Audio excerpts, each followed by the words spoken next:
RFA Channel 3.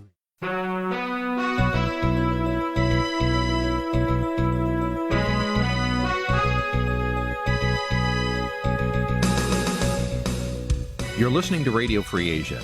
The following program is in Khmer.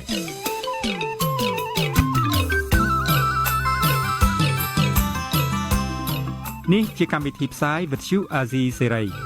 Nǐ chi càm bi tiệp xáyរបស់វិទ្យុអាស៊ីសេរីជាភាសាខ្មែរវិទ្យុអាស៊ីសេរីសូមស្វាគមន៍លោកអ្នកនាងទាំងអស់ពីរដ្ឋធានី Washington នៃសហរដ្ឋអាមេរិកចា៎នាងខ្ញុំម៉ៃសុធានីសូមជម្រាបសួរលោកអ្នកស្ដាប់ទាំងអស់ពីរដ្ឋធានី Washington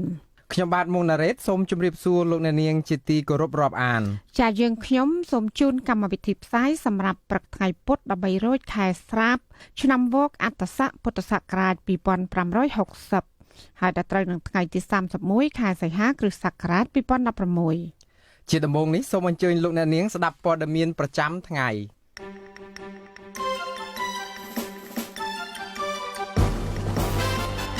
កម្ពុជានិងវៀតណាមខ្វែងគំនិតលើសេចក្តីព្រាងលទ្ធផលរួមនៃកិច្ចចរចាបញ្ហាព្រំដែន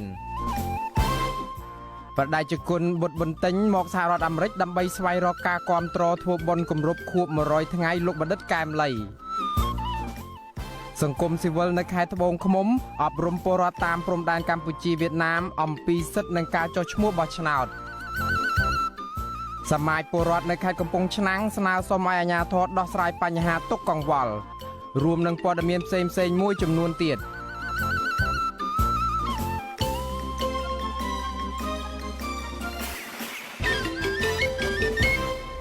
ជាបន្តទៅទៀតនេះខ្ញុំបាទមួងណារ៉េតសូមជូនព័ត៌មានពិស្ដាមន្ត្រីជាន់ខ្ពស់កម្ពុជានិងវៀតណាមមិនទាន់ព្រមព្រៀងគ្នាធ្វើសេចក្តីថ្លែងការណ៍រួមដែលសរុបលទ្ធផលនៃកិច្ចប្រជុំទ្វេភាគីរយៈពេល2ថ្ងៃក្នុងកិច្ចពិភាក្សាគ្នាលើការដោះស្រាយរឿងព្រំដែននៅរាជធានីភ្នំពេញប្រធានគណៈកម្មការចម្រុះបោះបង្គោលព្រំដែនកម្ពុជាវៀតណាមលោកវ៉ាកឹមហុងថ្លែងប្រាប់អាស៊ីសេរីថាចំណុចដែលខ្វែងគំនិតគ្នានោះគឺភាគីវៀតណាមមិនយល់ស្របបញ្ចូលយន្តការខ្សែព្រំដែនមិនកែប្រែសញ្ញាទាំងអស់យើងថាយើងយកខ្សែព្រំដែនដែលមាននៅលើផែនទីតែអាណានិគមមិនសល់ទុកឲ្យយើងពេលជាបានឯករាជ្យគឺក៏នៅខ្សែព្រំដែនខ្នាត 100,000 របស់ក្រមភូមិសាស្ត្រនៅចិនលោកបន្តថាក្រុមការងាររបស់ភាគីវៀតណាមដែលមកចរចានៅទីក្រុងភ្នំពេញជាក្រុមមនុស្សថ្មីដែលមិនទាន់យល់ពីការងារបច្ចេកទេសដោះស្រាយរឿងព្រំដែនប្រទេសទាំងពីរខ្ញុំគិតថាគាត់ស្ដាប់បញ្ហាគោលការណ៍ច្បាប់អន្តរជាតិមួយហ្នឹងមិនបានយើងក៏មិនជាចង់ថាឲ្យវានៅតទៅទៀតហើយបើសិនជាគាត់មិនយល់ទេដកចោលក៏ដកទៅចោះអត់មានអីទេគាត់មិនព្រមដកទៀតលោកថាខ្សែព្រំដែនមិនកែប្រែភាគីទាំងពីរបានយកជាសំអាងនៅក្នុងកិច្ចព្រមព្រៀងឆ្នាំ1979 1983 1985និងឆ្នាំ2005ប្រធានគណៈកម្មការចម្រុះបោះបង្គោលព្រំដែនគោកវៀតណាមកម្ពុជាលោកលេហុយជុងថ្លែងប្រាប់លោកវ៉ាកឹមហុងកាលពីថ្ងៃទី29ខែសីហាថាវៀតណាមយល់ព្រមទទួលយកការតវ៉ារបស់កម្ពុជាតាក់ទងនឹងការរំលោភចូលអធិបតេយ្យភាពទឹកដីកម្ពុជាទៅជជែកពិភាក្សាជាមួយអន្តរក្រសួងពាក់ព័ន្ធរបស់វៀតណាមប៉ុន្តែលោកបានបដិសេធថាវៀតណាមមិនបានចូលរំលោភទឹកដីកម្ពុជានោះទេកិច្ចប្រជុំទ្វេភាគីរវាងកម្ពុជាវៀតណាមស្ដីពីការដោះស្រាយវិវាទតាមព្រំដែនប្រទេសទាំងពីរនេះបន្ទាប់ពីក្រសួងការបរទេសកម្ពុជាបានផ្ញើកំណត់ទូតនិងលិខិតតវ៉ាការរំលោភចូលទឹកដីកម្ពុជាពីសំណាក់វៀតណាមលោកវ៉ាកឹមហុងកាលពីថ្ងៃអង្គារម្សិលមិញបញ្ជាក់ថាភាគីកម្ពុជានិងវៀតណាមនឹងបញ្ជូនសេចក្តីព្រាងសេចក្តីថ្លែងការណ៍រួមឲ្យនាយករដ្ឋមន្ត្រីនៃប្រទេសទាំងពីរពិនិត្យសម្រេចបន្ទាប់ពីចរចាត្រូវគ្នាហើយតែលោកមិនបានបញ្ជាក់ពីការបរិច្ឆេទពិតប្រាកដនោះទេលោកអ្នកនាងកញ្ញាជាទីមេត្រីនៅខេត្តរតនគិរីឯណោះវិញអាជ្ញាធរខេត្តបានបដិសេធចំពោះការអះអាងរបស់មន្ត្រីយោធានៃអគ្គបញ្ជាការកងខេមរៈភូមិន្ទប្រចាំខេត្តរតនគិរី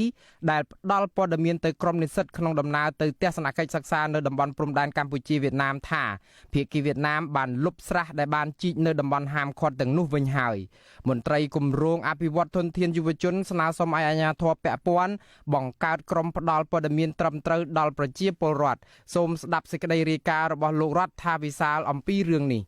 អាជ្ញាធរខេត្តរតនគិរី ចាត់ទុកការផ្ដល់ព័ត៌មានថាភាគីវៀតណាមលុបស្រះចំនួន9ក្នុងតំបន់សខេត្តរតនគិរីជាប់នឹងខេត្តយាឡៃប្រទេសវៀតណាមថាជាការមិនពិតផ្ទុយទៅនឹងកំណត់ទូតរបស់រាជរដ្ឋាភិបាលដែលកំពុងទាមទារឲ្យវៀតណាមលុបស្រះនោះតាមកិច្ចព្រមព្រៀងរវាងភាគីប្រទេសទាំងពីរមន្ត្រីយោធាក្រុមការងារទីចាត់ការព្រំដែននៃអគ្គបញ្ជាការដ្ឋានកងខេមរភូមិន្ទប្រចាំខេត្តរតនគិរីលោកចាំងតារាកាលពីថ្ងៃទី26ខែសីហាផ្ដល់ព័ត៌មានថាវៀតណាមបានលុបស្រះចំនួន9នៅតំបន់ព្រំដែនចំណុចប៉ុស្តិ៍ការពារព្រំដែនភូមិលំកមឃុំប៉ក់ញ៉ៃស្រុកអូយ៉ាដាវគណៈនិស្សិតម្នាក់ក្នុងចំណោមក្រុមនិស្សិតជិត40នាក់សហការជាមួយអង្គការគម្រោងអភិវឌ្ឍធនធានយុវជនបានសួរថាតើវៀតណាមលុបស្រះនោះហើយឬនៅគេបញ្ឈប់កម្មវិធីនឹងលុបស្រះនោះអានោះគេលុបអស់ហើយបើយើងមើលទៅវា9ហ្នឹងអ្នកនាំពាក្យនឹងជាអភិបាលរងខេត្តរតនគិរីលោកញ៉ែមសំអឿនក៏សម្គាល់ថាអាជ្ញាធរខេត្តបានផ្ដល់របាយការណ៍វៀតណាមជីកស្រះចំនួន9ក្នុងតំបន់សព្រំដែនស្រុកអូយ៉ាដាវជាប់នឹងស្រុកដាក់កើប្រទេសវៀតណាមតាំងពីខែមិថុនាឆ្នាំ2015ករណីនេះអាជ្ញាធរក៏មិនឃើញភាគីវៀតណាមលុបស្រះនោះវិញ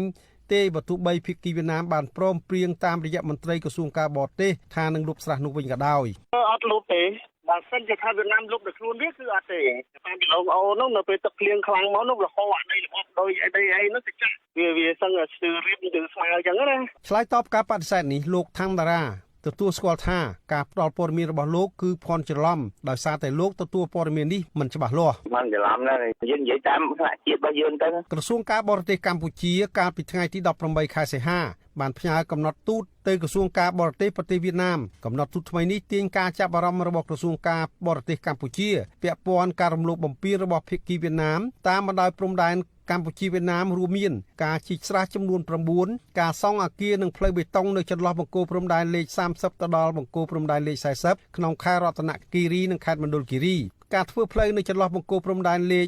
194ដល់បង្គោលលេខ203បង្គោលព្រំដែនលេខ211ដល់213និងចាប់ពីបង្គោលលេខ213ដល់បង្គោលលេខ227នៅខេត្តស្វាយរៀងការសាងសង់ប៉ុស្តិ៍យោធានៅស្រុកកោះទុំខេត្តកណ្ដាលការសង់ប៉ុស្តិ៍ច្រកទ្វារព្រំដែនវៀតណាមជាប់បង្គោលព្រំដែនលេខ260ក្នុងស្រុកបូរីជលសាខេត្តតាកែវស្របតាមស្មារតីកំណត់ទូតចំនួន23ដែលក្រសួងការបរទេសកម្ពុជាធ្លាប់បានផ្ញើជូនទៅភាគីវៀតណាមរាជរដ្ឋាភិបាលកម្ពុជាស្នើជាថ្មីឲ្យរដ្ឋាភិបាលវៀតណាមបញ្ឈប់សកម្មភាពល្មើសទាំងអស់នោះជាបន្ទាន់និងធ្វើឲ្យស្ថានភាពនៅតំបន់រំលោភមានសភាពដូចដើមព្រមទាំងចាត់វិធានការរារាំងកុំឲ្យពលរដ្ឋវៀតណាមចូលមកដាំដុះឬធ្វើសកម្មភាពក្នុងតំបន់ព្រំដែនដែលមិនទាន់បញ្ចប់ការខណ្ឌសីមានិងបោះបង្គោលព្រំដែនប្រធានគម្រោងអភិវឌ្ឍធនធានយុវជនលោកឈិតមុនីក៏សម្គាល់ដែរថាមន្ត្រីព្រំដែនខ្មែរគួររៀបចំឲ្យមានក្រុមផ្ដល់ព័ត៌មានត្រឹមត្រូវសម្រាប់ពលរដ្ឋខ្មែរជាពិសេសក្រុមយុវជនដែលកំពុងសិក្សាស្វែងយល់ពីបញ្ហាព្រំដែនលោកថ្លែងថាយន្តការដោះស្រាយបញ្ហាព្រំដែនរវាងប្រទេសទាំងពីរតាមរយៈការទូតដែលរាជរដ្ឋាភិបាលកំពុងប្រើប្រាស់បច្ចុប្បន្នគឺជាវិធីសាស្ត្រល្អនិងជាកិច្ចសហការសន្តិភាពសាមគ្គីភាពរវាងប្រទេសទាំងពីរមុននឹងឈានទៅរកការដោះស្រាយតាមយន្តការអន្តរជាតិគួរតែ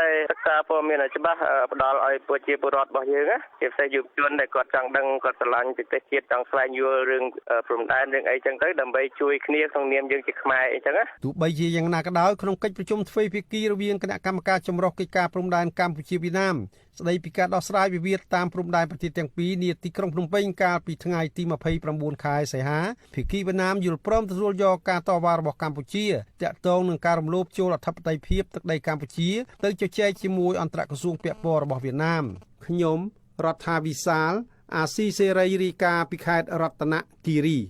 លោកអ្នកស្ដាប់ជាទីមេត្រីរដ្ឋាភិបាលវៀតណាមកំពុងស្នើឲ្យអាជ្ញាធរវៀតណាមនៅតាមព្រំដែនខ្មែររឹតបន្តឹងព្រំដែនដោយសារតែពលរដ្ឋវៀតណាមជាច្រើនពាន់នាក់ដែលធ្លាប់រស់នៅកម្ពុជាជាច្រើនឆ្នាំបានវិលត្រឡប់ទៅប្រទេសកំណើតវិញ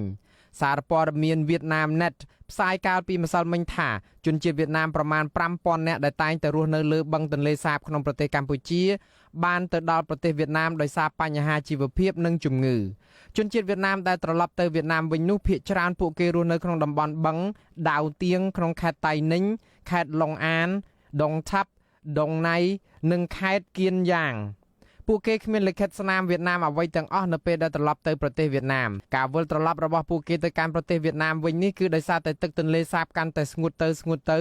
ដែលនាំឲ្យគេលំបាកប្រកបរបរនេសាទហើយកូនពួកគេភាគច្រើនមានជំងឺក្រាស់និងការទទួលទានអាហារមិនគ្រប់គ្រាន់ម្យ៉ាងទៀតក្មេងៗទាំងនោះគ្មានឱកាសបានទៅសាលារៀនថែមទៀតផង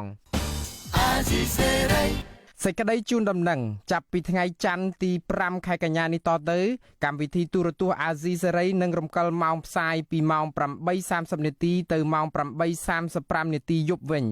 លោកអ្នកនាងអាចទស្សនាការផ្សាយរបស់យើងតាមបណ្ដាញសង្គម Facebook ដែលមានអាសយដ្ឋាន facebook.com/rfa cambodia និង YouTube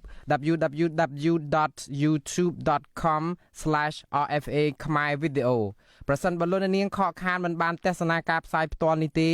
លោកអ្នកអាចទស្សនាកម្មវិធីផ្សាយរបស់យើងខ្ញុំឡើងវិញបានដោយចូលទៅកាន់គេហទំព័ររបស់ Vithu Azisari www.rfa.org/khmer សូមអរគុណ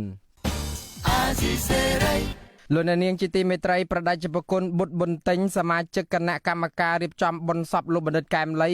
នឹងនិមន្តមកកាន់សហរដ្ឋអាមេរិកនៅថ្ងៃទី3ខែកញ្ញាខាងមុខនេះដើម្បីស្វែងរកការគាំទ្ររៀបចំបុណ្យ100ថ្ងៃរបស់លោកបណ្ឌិតកែមលីព្រះអង្គក៏នឹងជួបជាមួយម្ចាស់ដី8ហិកតាដែលមានបំណងចង់ធ្វើជាបូជនីយដ្ឋានមួយដើម្បីគោរពវិញ្ញាណក្ខន្ធរបស់លោកកែមលីប្រជាជនបុត្របន្ទិញមានថេរដីកាថាដំណើររបស់ព្រះអង្គក៏ជាឱកាសមួយអាចឲ្យព្រះអង្គមានលទ្ធភាពប្រឹក្សាយោបល់ជាមួយសហគមន៍ខ្មែរដើម្បីចូលរួមគាំទ្រដល់ចលនាការពារធនធានធម្មជាតិនិងជំរុញឲ្យយុវជនចូលរួមការចុះឈ្មោះបោះឆ្នោតឲ្យបានគ្រប់គ្នានិងទាន់ពេលវេលាលើសពីនេះទៅទៀតព្រះអង្គនឹងស្វែងរកមូលនិធិខ្លះដើម្បីគាំទ្រដល់អ្នកសង្កេតការបោះឆ្នោតនៅតាមការិយាល័យបោះឆ្នោតនានាស្របតាមការចង់បានរបស់លោកបណ្ឌិតកែមលីយើងចង់មានកញ្ចប់ថវិកាតូចមួយដើម្បីរៀបចំការផ្សព្វផ្សាយឲ្យបានទាន់ពេលវេលាតាមរយៈការផ្ដល់ថវិកាតិចតួចជាស្ដែងឲ្យក្រុមអ្នកវិទ្យាសាស្ត្រតាមការិយាល័យនីមួយៗនេះមានលក្ខណៈដាក់កាតពី$10ក្នុងថ្ងៃបោះឆ្នោតនិងរៀបចំឆ្នោតនេះហើយដើម្បីខលមកក្រុមផ្សព្វផ្សាយព័ត៌មានឬក្រុមព័ត៌មានហើយអាត្មាជឿជាក់នឹងប្រកបក្នុងចិត្តថាមានតែការផ្សាយព័ត៌មានទាន់ពេលផ្សាយព័ត៌មានត្រឹមត្រូវទាន់ពេលហើយការផ្សាយព័ត៌មានត្រឹមត្រូវទាន់ពេលនេះអាចជួយកាត់បន្ថយហានិភ័យឬក៏ភាពអយុត្តិធម៌ណាមួយក្នុងការិយាល័យបោះឆ្នោតទីទៅវិញបើយើងមិនចាប់ផ្ដើមគិតចំណុចអស់នេះទេ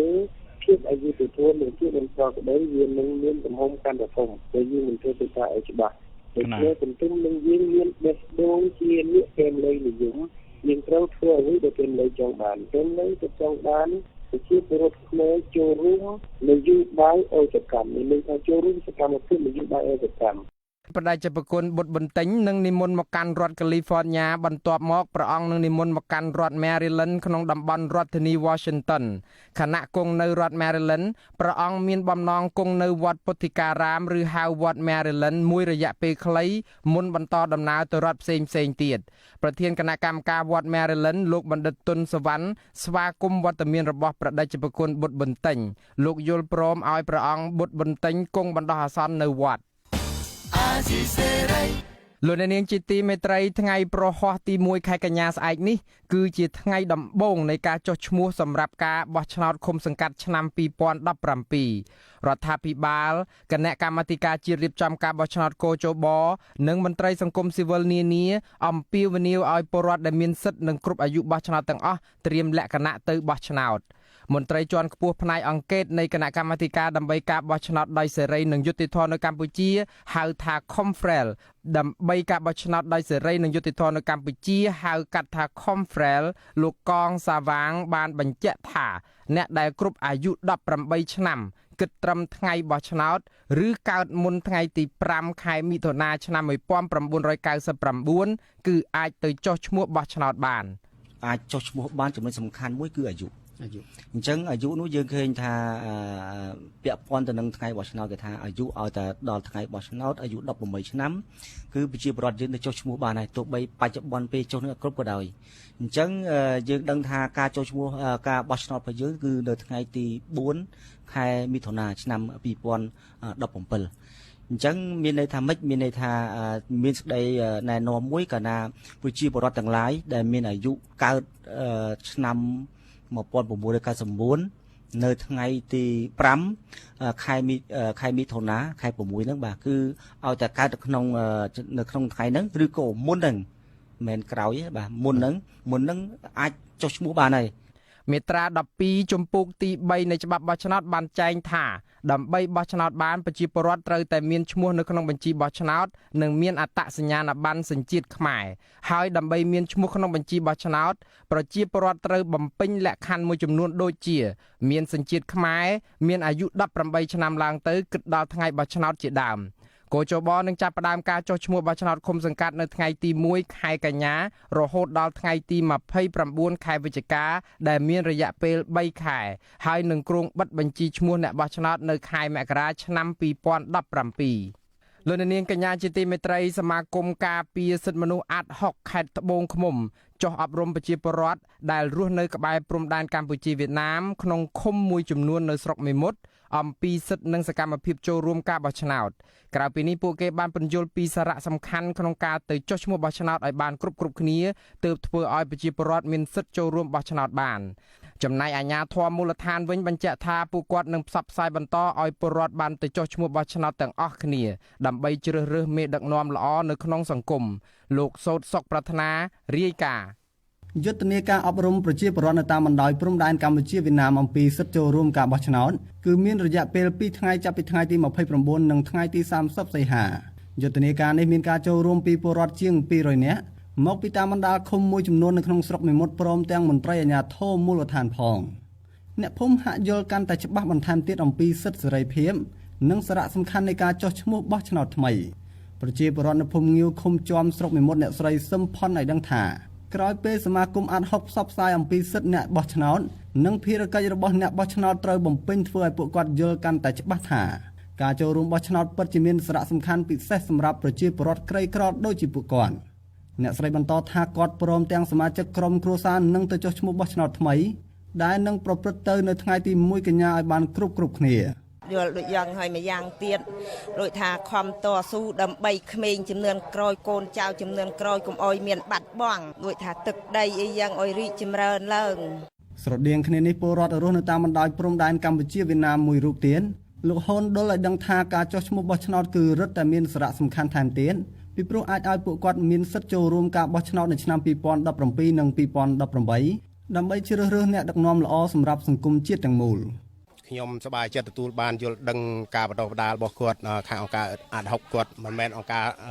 បកណាទេគាត់គឺអង្គការឯករាជ្យបានយល់ដឹងក្នុងការបោះឆ្នោតជាមួយគ្នានេះមេឃុំជាំដែលបានចូលរួមក្នុងវេទិកាសិទ្ធិអ្នកបោះឆ្នោតលោកប្រាក់វណ្ណីមានប្រសាសន៍ថាសិទ្ធិចូលរួមបោះឆ្នោតនិងការចុះឈ្មោះបោះឆ្នោតគឺជារឿងសំខាន់សម្រាប់ប្រទេសដែលប្រកាន់លទ្ធិប្រជាធិបតេយ្យលោកបន្តថាអាជ្ញាធរឃុំនឹងណែនាំពលរដ្ឋដែលគ្រប់អាយុចុះឈ្មោះបោះឆ្នោតឲ្យពួកគាត់បានទៅចុះឈ្មោះគ្រប់គ្នាកុំបីអាក់ខានឡើយ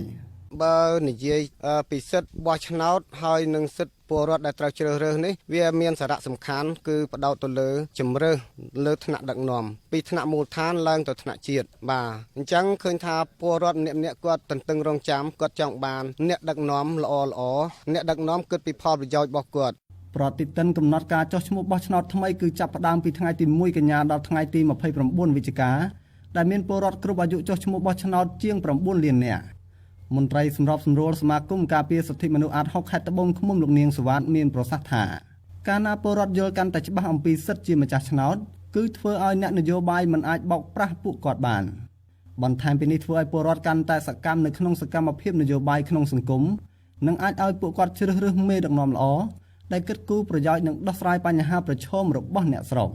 បនយើងទៅសូមឲ្យរបស់ដាច់យ៉ាចឹងហើយបានយើងខំប្រមូលបងប្អូនទាំងអស់នៅតាមទីព្រំដែននៅរបស់ដាច់យ៉ាកន្លែង4ភូមិកន្លែង5ភូមិកន្លែង6ភូមិហ្នឹងណាគាត់មកឲ្យគាត់យល់ឲ្យគាត់ដឹងថាគឺជាពួកគាត់មានឈ្មោះនៅក្នុងបញ្ជីបោះតាមមុនហើយស្ដាយសម្រាប់ពេលនេះនៅតែចុះឈ្មោះម្ដងទៀតនៅថ្ងៃទី1ហ្នឹងសំខាន់ណាឲ្យគាត់បានដឹងអាហ្នឹងបើសិនជាគាត់ឲ្យមានឈ្មោះទេគាត់មិនអាចបានបោះឆ្នោតទេទោះគាត់មានអត្តសញ្ញាណប័ណ្ណក៏ដោយចឹងហើយក៏ណាឲ្យគាត់ទៅចុះឈ្មោះបានមន្ត្រីសង្គមស៊ីវិលរដែរបន្ថែមថាខាងលោកនឹងបន្តជំរុញការងារចុះឈ្មោះបោះឆ្នោតរបស់ពលរដ្ឋព្រមទាំងនឹងរៀបចំឲ្យមានវេទិកាសាធារណៈរវាងម្ចាស់ឆ្នោតជាមួយតំណាងគណៈបកនយោបាយដែលមានឈ្មោះក្នុងការប្រកួតប្រជែងក្នុងតំបន់ដែលពួកគាត់រស់នៅដើម្បីឲ្យពលរដ្ឋយល់ដឹងនិងចេះគិតពិចារណាថាតើគណៈបកនយោបាយណាដែលអាចដោះស្រាយបញ្ហាប្រឈមរបស់ពួកគាត់បានខ្ញុំសោតសុកប្រាថ្នាអាស៊ីសេរីរាយការណ៍ពីឃុំជាំស្រុកមេមត់ខេត្តត្បូងឃ្មុំ បាទលោកនាងជាទីមេត្រីអង្គការអន្តរជាតិខាងការងារហៅកាត់ថា ILO ផ្សាយប្រតិបត្តិមួយស្ដីពីវិស័យកាត់ដេរកម្ពុជាដោយលើកពីបញ្ហាប្រឈមរបស់កម្មករពាក់ព័ន្ធទៅនឹងលក្ខខណ្ឌការងារនិងប្រាក់ឈ្នួលប្រតិបត្តិនោះបង្ហាញថាវិស័យកាត់ដេរកម្ពុជាផ្ដោតសំខាន់លើការនាំចេញនិងខ្សែសង្វាក់ផ្គត់ផ្គង់សកលអង្គការអន្តរជាតិខាងការងាររកឃើញថាតម្លៃសម្រាប់ការនាំចេញទៅកាន់ទីផ្សារសំខាន់ៗបាននៅទ្រឹងក្នុងរយៈពេលប្រមាណឆ្នាំចុងក្រោយនេះប្រសិនបើនិន្នាការនេះនៅតែបន្តវានឹងអាចធ្វើឲ្យមានផលប៉ះពាល់ខ្លាំងតាមរយៈប្រាក់ឈ្នួលនិងលក្ខខណ្ឌការងារអង្គការនេះនឹងធ្វើការពិនិត្យជាក់លាក់មួយលើតម្លៃនាំចេញទំនិញផ្នែកវាយនភ័ណ្ឌពីកម្ពុជាជាផ្នែកមួយនៃរបាយការណ៍នេះបានរកឃើញថាតម្លៃជាមធ្យមដែលទទួលបានសម្រាប់ការនាំចេញពីកម្ពុជាទៅកាន់ទីផ្សារសហរដ្ឋអាមេរិកបានធ្លាក់ចុះក្នុងទសវត្សរ៍កន្លងទៅប្រមាណ 23.7% រវាងឆ្នាំ2006និង2015តម្លៃជាមធ្យមបាននៅទ្រឹងក្នុងឆ្នាំ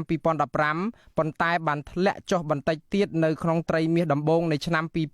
2016តម្លៃមធ្យមសម្រាប់ការនាំចេញសម្លៀកបំពាក់កម្ពុជាទៅកាន់ទីផ្សារអឺរ៉ុបបានបន្តធ្លាក់ចុះក្នុងអំឡុងទសវត្សរ៍ចុងក្រោយប៉ុន្តែការធ្លាក់ចុះនោះមិនខ្លាំងពេកទេចំណាយការងារនិងប្រាក់ឈ្នួលនៅក្នុងវិស័យកាត់ដេរនិងស្បែកជើងបានបន្តកើនឡើងនៅក្នុងត្រីមាសទី1ឆ្នាំ2016ដោយកម្លាំងពលកម្មការងារបានឈានទៅដល់ 630,000 នាក់ឬប្រមាណ 5.3% បើប្រៀបធៀបនឹងត្រីមាសទី1ដូចគ្នាកាលពីឆ្នាំ2015របាយការណ៍រកឃើញទៀតថាប្រាក់បៀវត្សសរុបសម្រាប់វិស័យនេះក៏បានបន្តកើនឡើងរហូតដល់$118 លានសហរដ្ឋអាមេរិកក្នុងមួយខែក្នុងត្រីមាសទី1ឆ្នាំ2016ដោយកើនពី$109 លានក្នុងមួយខែកាលពីឆ្នាំ2015ចាលោកនាងកញ្ញាកំពុងស្ដាប់កម្មវិធីផ្សាយរបស់អាស៊ីសេរីពីរដ្ឋធានី Washington ចាកម្មកររោងចក្រដុងឌូប្រមាណជា200នាក់បានប្រមូលផ្ដុំគ្នាជាថ្មីទៀតកាលពីថ្ងៃអង្គារម្សិលមិញដើម្បីទាមទារឲ្យក្រសួងការងារនិងបណ្ដុះបណ្ដាលវិជ្ជាជីវៈដោះស្រាយបញ្ចប់វិវាទនិងធ្វើឲ្យប្រសើរឡើងនៅលក្ខខណ្ឌការងារនៅក្នុងរោងចក្រចាសសូមលោកនាងកញ្ញារងចាំស្ដាប់សេចក្តីរាយការណ៍ពីស្ដាមពីរឿងនេះនាពេលបន្តិចទៀតបន្ទាប់ពីព័ត៌មានប្រចាំថ្ងៃលោកអ្នកស្ដាប់ជាទីមេត្រីតុលាការខេត្តព្រះវិហារបានចេញដីកាកោះហៅប្រជាពលរដ្ឋនៅភូមិអាពរស្រុកស្វាយលើខេត្តសៀមរាបចំនួន5នាក់ឲ្យចូលខ្លួនទៅឆ្លើយបំភ្លឺជុំវិញបណ្ដឹងចោទប្រកាន់ពីក្រុមហ៊ុន Green Rubber នៅថ្ងៃទី1ខែកញ្ញាខាងមុខទាំងអាជ្ញាធរស្រុកស្វាយលើនិងប្រជាពលរដ្ឋបានចាត់ទុកដីការបស់តុលាការខេត្តនេះថាធ្វើឡើងខុសដែនសមត្ថកិច្ចដែលខ្លួនគ្រប់គ្រងលោកហងសាវយុទ្ធរាយការណ៍ជុំវិញរឿងនេះពលរដ្ឋប្រមាណ370នាក់នៅភូមិអាពរឃុំតាសៀមនៃស្រុកស្វាយលើខេត្តសៀមរាបដែលជាប់ព្រំប្រទល់គ្នាជាមួយនឹងឃុំស្រយ៉ង់ស្រុកគូលែនខេត្តព្រះវិហារបានលើកគ្នាទៅបិទកំណត់ផ្លូវចេញចូលរបស់សាលាស្រុកស្វាយលើចាប់តាំងតែពីព្រឹកព្រលឹមរហូតដល់រសៀលថ្ងៃអង្គារទី30ខែសីហាអ្នកភូមិដែលលើកគ្នាទៅបិទផ្លូវនេះគឺបន្ទាប់ពីពួកគេមានទំនាស់ដីធ្លីជាមួយក្រុមហ៊ុនចំការកៅស៊ូឈ្មោះ Green Rubber ប៉ុន្តែក្រុមហ៊ុននេះបែរជាប្តឹងទៅតុលាការខេត្តព្រះវិហារឲ្យកោះហៅពួកគេទៅវិញបុរសម្នាក់ក្នុងចំណោមអ្នកភូមិដែលលើកគ្នាទៅបិទផ្លូវនៅមុខសាលាស្រុកស្វាយលើនោះគឺលោកខាំម៉ាត់លោកមានប្រសាសន៍នៅរសៀលថ្ងៃអង្គារទី30ខែសីហាថាចាប់តាំងតែពីវេលាម៉ោង9ព្រឹករូបលោកនិងអ្នកភូមិចំនួន370នាក់បានលើកគ្នាបិទផ្លូវមុខសាលាស្រុកស្វាយលើមិនឲ្យមន្ត្រីចេញចូលបានទេរហូតដល់រសៀលម៉ោងជាង2ថ្ងៃដដែលទើបបើកជាធម្មតាវិញក្រុមអ្នកភូមិទាមទារឲ្យអាជ្ញាធរស្រុកស្វាយលើជួយដោះស្រាយបញ្ហាដីស្រែចម្ការដែលក្រុមហ៊ុនរំលោភផងនិងជួយដោះស្រាយជុំវិញមិនដឹងដែលតុលាការខេត្តព្រះវិហារកំពុងកោះហៅពួកគេចំនួន5នាក់ផងលោកខាំម៉ាត់បញ្ជាក់ថាចាប់តាំងតែពីអំឡុងឆ្នាំ2012រហូតមកដល់ឆ្នាំ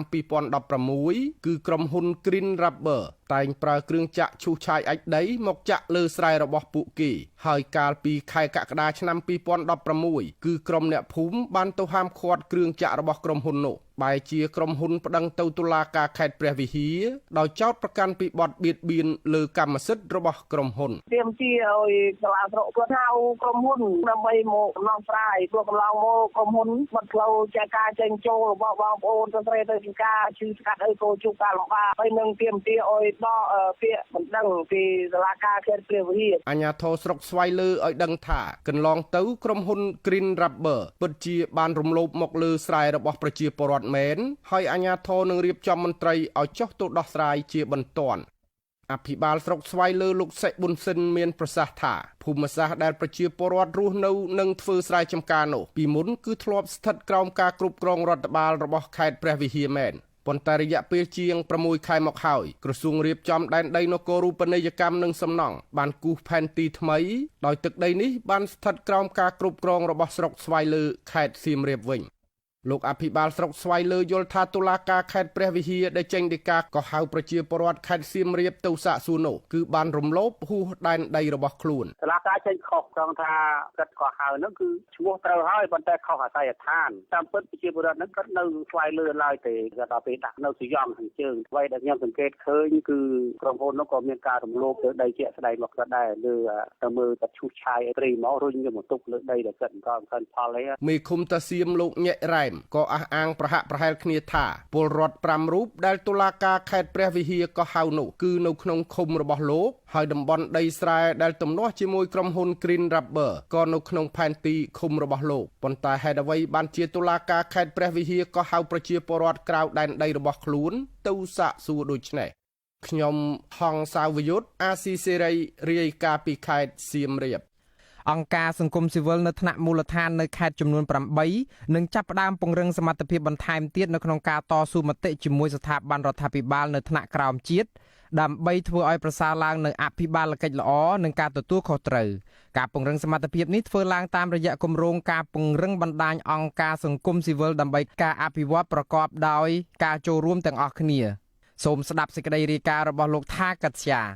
គម្រោងស្ដីពីការពង្រឹងបណ្ដាញអង្គការសង្គមស៊ីវិលដើម្បីការអភិវឌ្ឍប្រកបដោយបរិយាបន្នឬការចូលរួមទាំងអស់គ្នានិងធ្វើការជាមួយអង្គការសង្គមស៊ីវិលចំនួន8ខេត្តក្នុងប្រទេសកម្ពុជានាយកប្រតិបត្តិនៃគណៈកម្មការសហប្រតិបត្តិការដើម្បីកម្ពុជាលោកសឿងសារឿនមានប្រសាសន៍ថាគម្រោងនេះនឹងផ្ដល់ការពង្រឹងបណ្ដាញសង្គមស៊ីវិលដើម្បីក្លាយខ្លួនជាតួអង្គសំខាន់ក្នុងការធ្វើឲ្យប្រសើរឡើងនៅអភិបាលកិច្ចគណនេយ្យភាពនិងជំរុញឲ្យមានការបង្កើតគោលនយោបាយប្រកបដោយប្រសិទ្ធភាពក្រៅពីនេះនឹងបង្កើនសមត្ថភាពលើការគ្រប់គ្រងបណ្ដាញការគ្រប់គ្រងចំណេះដឹងការគៀងគរធនធាននិងការបង្កើនសមត្ថភាពតស៊ូមតិលើវិស័យផ្សេងៗជាមួយស្ថាប័នរដ្ឋាភិបាលថ្នាក់ក្រោមជាតិដើម្បីបង្កើតឲ្យមានលទ្ធផលកាន់តែទៅដល់ប្រជាពលរដ្ឋក្នុងខេត្តចំនួន8មានខេត្តសៀមរាបកំពង់ធំព្រៃវែងស្វាយរៀងក្រចេះស្ទឹងត្រែងរតនគិរីនិងមណ្ឌលគិរីធម្មតាសង្គមស៊ីវិលយើងធ្វើការផ្ទាល់ជាមួយប្រជាពលរដ្ឋនៅមូលដ្ឋានដូច្នេះហើយកាលណាសង្គមស៊ីវិលយើងមានសមត្ថភាពគ្រប់គ្រាន់សង្គមស៊ីវិលយើងអាចគៀងគរធនធានគ្រប់គ្រាន់សង្គមស៊ីវិលយើងអាចពង្រឹងអំណាចរបស់ប្រជាពលរដ្ឋក្នុងការចូលរួមតស៊ូមតិនិងជំរុញឲ្យរដ្ឋាភិបាលកាន់តែមានការទទួលខុសត្រូវនិងគណនេយ្យភាពខ្ពស់ហ្នឹងលោកសឹងសរឿនរំពឹងថាគម្រោងស្ដីពីការពង្រឹងបណ្ដាញអង្គការសង្គមស៊ីវិលដើម្បីការអភិវឌ្ឍប្រកបដោយបរិយាបន្ននេះនឹងជួយជំរុញឲ្យគោលនយោបាយវិមជ្ឈការនិងវិសហមជ្ឈការមានដំណើរការល្អបន្ទាប់ពីលោកសង្កេតឃើញថាគោលនយោបាយនេះហាក់ដូចជាប្រឈមបញ្ហាជាច្រើននាពេលកន្លងមកយើងមើលគោលនយោបាយគឺល្អប៉ុន្តែការអនុវត្តវាមានភាពយឺតយ៉ាវបន្តិចដោយសារយឺតយ៉ាវហ្នឹងទី1គឺពាក់ព័ន្ធទៅនឹងកង្វះខាតនៅយន្តការដើម្បីធានាឲ្យមានដៃគូជាច្រើនចូលរួមជាពិសេសអង្គការសង្គមស៊ីវិលនិងវិស័យឯកជននៅក្នុងដំណើរការហ្នឹងហើយខ្ញុំអបអរសាទរមែនទែនរយៈពេល1ឆ្នាំចុងក្រោយនេះយើងឃើញរដ្ឋាភិបាលបានបញ្ចូលនៅការបដិញ្ញាចិត្តមួយដើម្បីបង្កើតឲ្យមានយន្តការរវាងអង្គការសង្គមស៊ីវិលវិស័យឯកជននិងរដ្ឋាភិបាលដើម្បីធ្វើការងារនៅថ្នាក់ស្រុករយៈពេលជាង10ឆ្នាំមកហើយរដ្ឋាភិបាលកម្ពុជាបានដាក់ឲ្យអនុវត្តគោលនយោបាយវិមជ្ឈការនិងវិសហមជ្ឈការនៅថ្នាក់មូលដ្ឋានឬនិយាយបែបសាមញ្ញមានន័យថាគឺជាការអនុវត្តគោលនយោបាយផ្ទេរអំណាចផ្ទេរកិច្ចការពីថ្នាក់លើទៅថ្នាក់ដឹកនាំមូលដ្ឋានដែលធ្វើការគៀកជាមួយនឹងប្រជាពលរដ្ឋដើម្បីអភិវឌ្ឍមូលដ្ឋានរបស់ពួកគេឲ្យរីកចម្រើនក៏ប៉ុន្តែគោលនយោបាយនេះត្រូវបានអង្គការសង្គមស៊ីវិលរិះគន់ថាមានតែនៅលើក្រដាស់ប៉ុណ្ណោះអនុរដ្ឋលេខាធិការក្រសួងមហាផ្ទៃនិងជាអនុប្រធានប្រតិបត្តិនៃគណៈកម្មាធិការជាតិសម្រាប់ការអនុវត្តបែបប្រជាធិបតេយ្យនៅថ្នាក់ក្រោមជាតិលោកងានចម្រើនស្វាគមន៍ចំពោះគម្រោងដែលអង្គការសង្គមស៊ីវិលដាក់សម្ពោធនេះលោកបន្ថែមថាអភិបាលកិច្ចគឺជាគោលនយោបាយស្នូលនៃយុទ្ធសាស្ត្រចតុកោណដំណាក់កាលទី3របស់រដ្ឋាភិបាលដែលកំពុងអនុវត្តហើយទាមទារឲ្យមានការចូលរួមចំណែកពីដៃគូពាក់ព័ន្ធទាំងអស់ការចូលរួមរបស់អង្គការសង្គមស៊ីវិលគឺពិតជាមានតម្លៃសម្រាប់រាល់កិច្ចការទាំងអស់របស់រាជរដ្ឋាភិបាល ហើយគាត់ក៏ជាចំណែកមួយនៃថាការចូលរួមមិនត្រឹមតែថាការអនុវត្តទាំងក្នុងការរៀបចំគោលនយោបាយថែមទៀតបងជាការពិតក្នុងនាមក្រសួងមហាផ្ទៃនិងលេខាធិការដ្ឋានរបស់គោជបយើងធ្លាប់មានប្រពៃណីយើងធ្លាប់មានថាកិច្ចដំណើរការជាមួយអង្គការស៊ីវិលមានលក្ខណៈស្និទ្ធស្នាលយើងឃើញប្រសិទ្ធភាពយើងទទួលសក្តិភាពគម្រោងស្ដីពីសង្គមស៊ីវិលដើម្បីការអភិវឌ្ឍប្រកបដោយបរិយាបន្ននេះមានរយៈពេល30ខែមានការគាំទ្រពីសហភាពអឺរ៉ុបប្រចាំនៅកម្ពុជាគម្រោងនេះត្រូវបានសម្ពោធដោយអង្គការ VSO កម្ពុជានិងដៃគូអនុវត្តគម្រោងអភិបាលកិច្ចរួមមានគណៈកម្មការសហប្រតិបត្តិការដើម្បីកម្ពុជាវេទិកានៃអង្គការមិនមែនរដ្ឋាភិបាលស្ដីពីកម្ពុជាអង្គការ Gender និងអភិវឌ្ឍដើម្បីកម្ពុជានាយកប្រចាំប្រទេសនៃអង្គការ VSO កម្ពុជា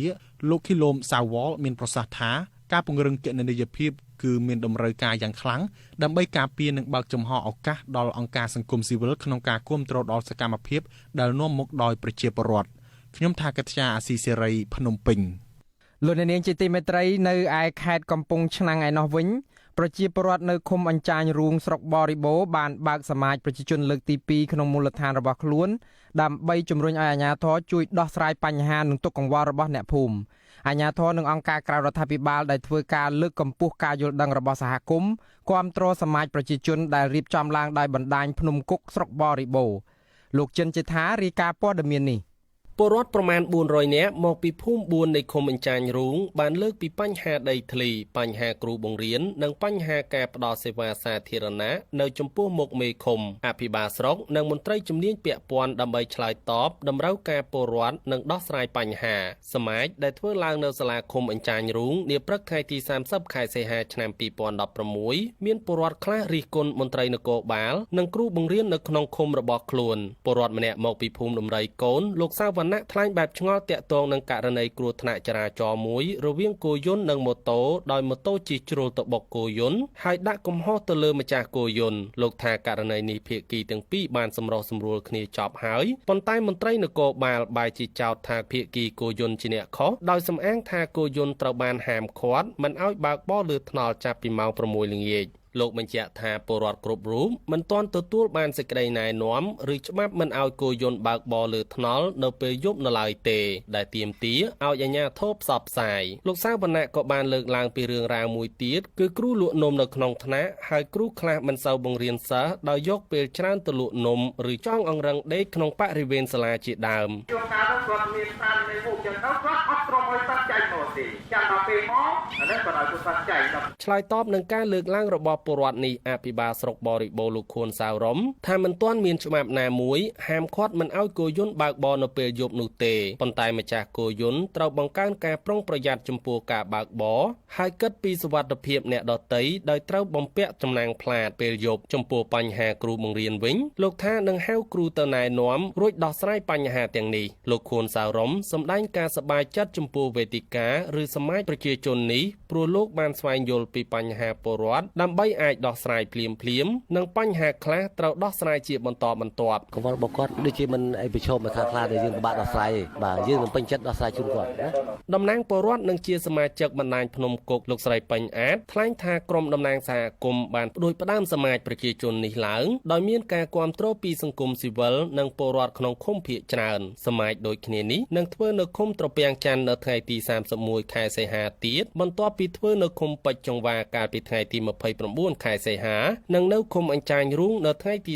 30ខែសីហារួចសម្រាប់នាងខ្ញុំក៏ដូចជាប្រជាពលរដ្ឋទាំងអស់គ្នាគឺគាត់ចង់ឲ្យមានវេទិកានេះជារៀងរាល់ឆ្នាំគោលបំណងចង់ឲ្យមានកិច្ចសហការរវាងអាជ្ញាធរនិងសហគមន៍មន្ត្រីសម្របសម្រួលកម្មវិធីនៃអង្គការសកម្មភាពដើម្បីបរិស្ថាននិងសហគមន៍លោកមិនរំមានប្រសាសន៍ថាដោយអង្គការមើលឃើញពីសារៈសំខាន់របស់សមាជនេះទើបអង្គការសម្រេចផ្ដល់បច្ចេកទេសសម្របសម្រួលនិងអាហារសម្រន់ដល់សហគមន៍ដើម្បីរៀបចំកម្មវិធីដូចគ្នានេះនៅឃុំចំនួន3គឺឃុំពេជ្រចង្វាអញ្ចាញរូងនិងឃុំត្រពាំងច័ន្ទស្រុកបរិបូរយើងសម្របសម្រួលឲ្យគាត់ធ្វើផែនការច្បាស់លាស់ទៅតាមឃុំព្រោះនៅក្នុងស្រុកបរិបូរនេះប្រជាពលរដ្ឋមានផលប៉ះពាល់ទៅលើ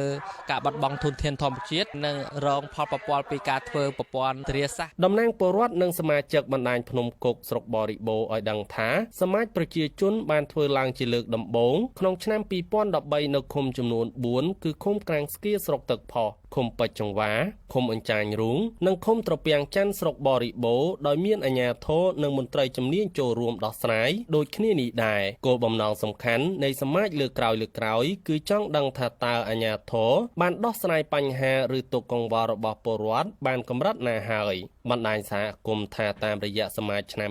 2013អាជ្ញាធរមានសមត្ថកិច្ចបានដោះស្រាយបញ្ហាជូនពលរដ្ឋបានមួយចំនួនធំហើយប៉ុន្តែបញ្ហាខ្លះនៅមិនទាន់ដោះស្រាយចប់ខ្ញុំបាទចិនជេថាអាស៊ីសេរីរាយការណ៍ពីស្រុកបរិបូរខេត្តកំពង់ឆ្នាំង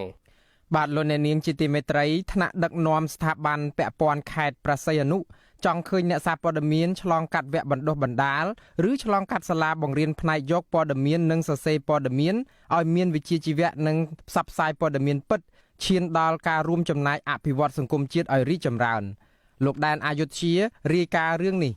ប្រធានក្រុមប្រឹក្សាខេត្តព្រះសីហនុលោកជាមហ៊ីមស្នើដល់ក្រុមអ្នកយកព័ត៌មាននៅតាមបណ្ដាប្រព័ន្ធផ្សព្វផ្សាយទាំងអស់ត្រូវប្រកាន់ភ្ជាប់វិជ្ជាជីវៈសារព័ត៌មានរបស់ខ្លួនឲ្យបានត្រឹមត្រូវពេលបំពេញការងារឬចុះផ្សាយព័ត៌មានអ្វីមួយដើម្បីឲ្យសាធារណជននិងអាជ្ញាធរទទួលបានព័ត៌មានពិតប្រាកដជុំវិញហេតុការណ៍អ្វីមួយដែលបានកើតមានឡើងលោកជាមហ៊ីមទទួលស្គាល់ថាវិស័យសារព័ត៌មានគឺបានដើរតួនាទីសំខាន់ក្នុងការពំនាំយកកង្វល់ឬបញ្ហាអ្វីមួយពីប្រជាពលរដ្ឋដាក់ជូនអាជ្ញាធរឲ្យជួយអន្តរាគមន៍និងរកដំណោះស្រាយប៉ុន្តែលោកស្នើឲ្យការផ្ដល់ព័ត៌មានទាំងនោះត្រូវឲ្យពិតប្រាកដប្រធានក្រុមប្រឹក្សាខេត្តព្រះសីហនុលោកជាមហ៊ីមមានប្រសាសន៍បែបនេះធ្វើឡើងនៅក្នុងពិធីបើកសិក្ខាសាលាវគ្គបណ្ដុះបណ្ដាលជំនាញយកព័ត៌មាននិងសរសេរព័ត៌មានរយៈពេល2ថ្ងៃរៀបចំដោយមជ្ឈមណ្ឌលបណ្ដុះបណ្ដាលសារព័ត៌មានសហគមន៍ខេត្តព្រះសីហនុសហការជាមួយសាខាសម្ព័ន្ធអ្នកសារព័ត៌មានកម្ពុជាប្រចាំខេត្តនេះនាសន្តាគារឆ្នេរថ្មីចាប់ពីថ្ងៃទី29ដល់ថ្ងៃទី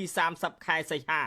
នាយកមជ្ឈមណ្ឌលជំនាញអាជីពនិងកម្ពុជាភាវូនីយកម្មលោកសាស្ត្រាចារ្យចាន់សំអានដែលបានចូលរួមក្នុងវគ្គបណ្ដុះបណ្ដាលជំនាញយកព័ត៌មាននិងសរសេរព័ត៌មាននេះដែរបង្ហាញទស្សនៈថាលោកគាំទ្រការចុះផ្សាយព័ត៌មានផ្សេងៗឲ្យមានវិជ្ជាជីវៈលោកសង្កត់ធ្ងន់ថាអ្នកសារព័ត៌មានគ្រប់រូបត្រូវតែឆ្លងកាត់សាលាបណ្ដុះបណ្ដាលយកព័ត៌មាននិងសរសេរព័ត៌មានឲ្យបានត្រឹមត្រូវមុននឹងចាប់យកអាជីពនេះប្រយោជន៍ដើម្បីឲ្យការងារតែនិពន្ធរបស់ពួកគេទទួលបានការគាំទ្រពីសាធារណជននិងស្របតាមវិជ្ជាជីវៈមានសុចន្ទៈថាព្រឹត្តិការណ៍នេះគឺជាព្រឹត្តិការណ៍មួយដែលល្អ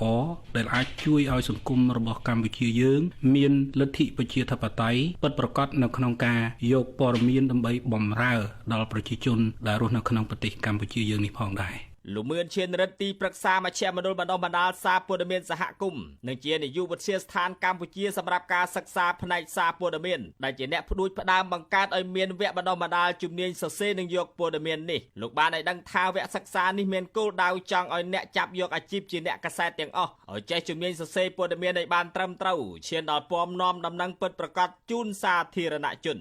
ជាងនេះទៀតក៏ដើម្បីឲ្យរាល់ការចុះផ្សាយខ្លឹមសារព័ត៌មានរបស់ពួកគេសម្រាប់អង្គភាពរៀងៗខ្លួនមានភាពថ្លៃថ្នូរនិងទទួលបានការគាំទ្រ អ្នកសារព័ត៌មានដែលល្អ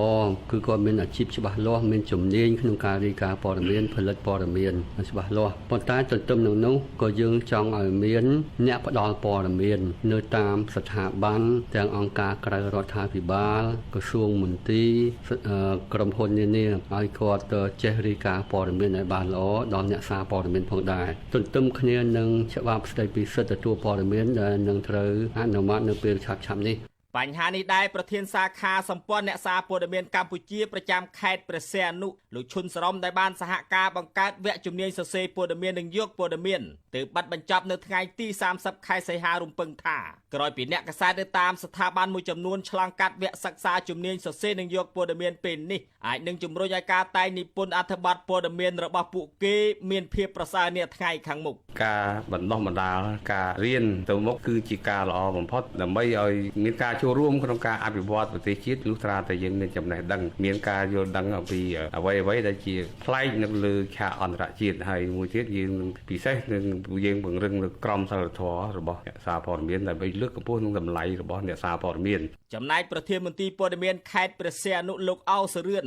ដែលចូលរួមបទសិក្ខាសាលានៃវគ្គបណ្ដុះបណ្ដាលជំនាញយកព័ត៌មាននិងសរសេរព័ត៌មាននៅថ្ងៃ30ខែសីហាចាត់ទុកថាវគ្គបណ្ដុះបណ្ដាលដែលមានសិក្ខាកាមចម្រុះមកពីតំណាងឲ្យស្ថាប័នរដ្ឋសង្គមស៊ីវិលវិស័យឯកជននិងប្រតិបត្តិការទេសចរនៅពេលនេះគឺមិនធ្លាប់មានទេពីមុនមក លោកមានមោទនភាពដែលសិក្ខាកាមមកពីតាមអង្គភាពចម្រុះនានាទូទាំងខេត្តព្រះសីហនុអាចរួមគ្នាស្វែងយល់និងផ្លាស់ប្ដូរបទពិសោធន៍ឲ្យគ្នាទៅវិញទៅមកដោយភាពស្និទ្ធស្នាលជាងនេះទៀតលោកអោសរៀនក៏ស្នើឲ្យមជ្ឈមណ្ឌលបណ្ដុះបណ្ដាលសារព័ត៌មានកម្ពុជាប្រចាំខេត្តព្រះសីហនុជួយបង្កើតវគ្គសិក្សាឲ្យមានជំនាញច្រើនទៀតជូនដល់អ្នកកាសែតកំពុងបម្រើការងារនៅខេត្តទេសចរមួយនេះឲ្យទទួលបានជំនាញពិតប្រាកដនិងមានវិជ្ជាជីវៈប្រសើរថែមទៀតនាថ្ងៃអនាគតខ្ញុំដែរនាយុទ្ធជាអាស៊ីសេរីខេត្តព្រះសីហនុ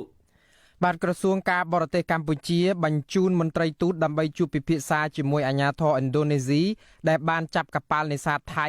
ពីបទចូលនេសាទខុសច្បាប់នៅក្នុងដែនទឹកប្រទេសឥណ្ឌូនេស៊ីកាលពីពេលថ្មីនេះ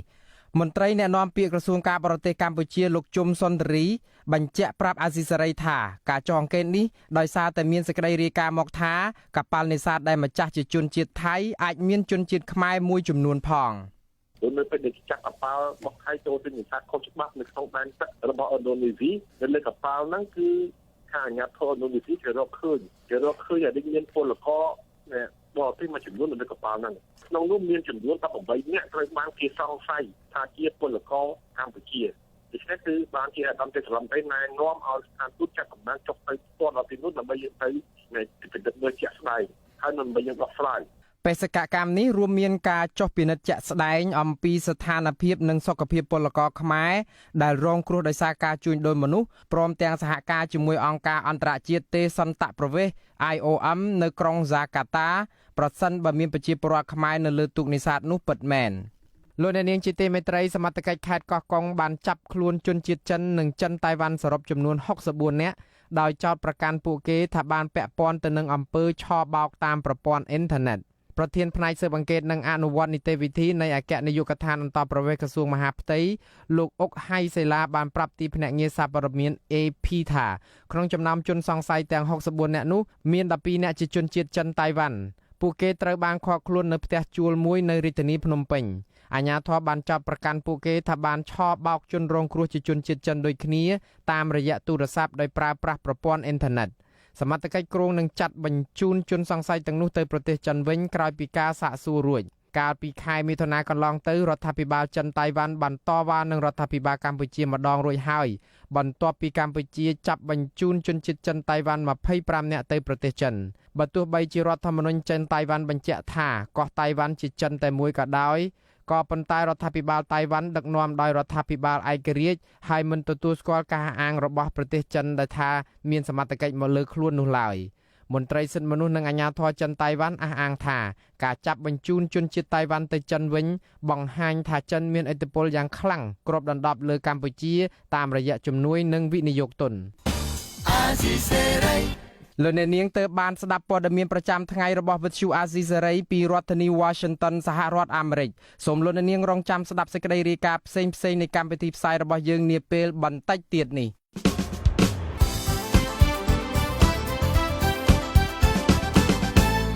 លោកអ្នកនាងកញ្ញានិងប្រិយមិត្តអ្នកស្ដាប់ជាទីមេត្រីនៅក្នុងការផ្សាយជាបន្តទៅទៀតនេះយើងខ្ញុំមានសេចក្តីរាយការណ៍ពិស្ដារផ្ដោតអំពីសហជីពចលនាកម្មករចោទក្រសួងការងារថាពុំមានចេតនាដោះស្រាយបញ្ហាតវ៉ារបស់កម្មករនៅរោងចក្រដុងឌូក្រសួងសេដ្ឋកិច្ចនិងហិរញ្ញវត្ថុព្យាករណ៍កំណើនសេដ្ឋកិច្ចកម្ពុជាថានឹងកើន 7% ក្នុងឆ្នាំ2016និងឆ្នាំ2017ហើយនៅចុងកម្មវិធីលោកអ្នកនឹងបានស្ដាប់ព័ត៌មានបញ្ចប់សូមអញ្ជើញលោកអ្នកនាងកញ្ញាស្ដាប់ការផ្សាយរបស់យើងខ្ញុំជាបន្តដោយពេត្រី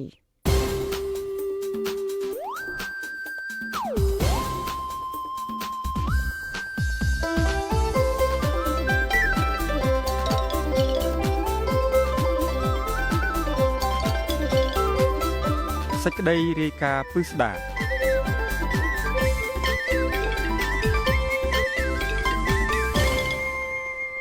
ចាលោកនាងជាទីមេត្រីសហជីពចលនាកម្មករចោទក្រសួងការងារថាពុំមានចេតនាដោះស្រាយបញ្ហាតវ៉ារបស់កម្មករនៅរោងចក្រដុងឌូ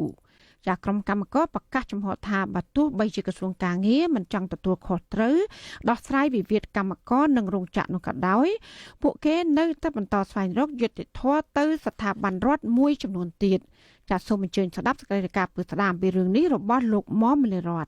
ទាំងតំណាងកម្មករនៃរោងចក្រដុងឌូនិងសម្ព័ន្ធសហជីពចលនាកម្មករ ដែលបានចូលចរចាជាមួយក្រសួងការងារហៅការជួបជុំដើម្បីឈានទៅបញ្ចប់វិវាទនេះថាក្រសួងការងារហាក់ការពារផលប្រយោជន៍ឲ្យភាគីរោងចក្រច្រើនជាងអ្វីដែលកម្មករកំពុងតែស្នើមានដំណោះស្រាយនាពេលនេះលោកស្រីហ៊ុនសវឿនជាកម្មការិនីម្នាក់ក្នុងចំណោមកម្មករប្រមាណ800នាក់ដែលធ្វើកោតកម្មឲ្យដឹងនៅខាងមុខក្រសួងការងារថា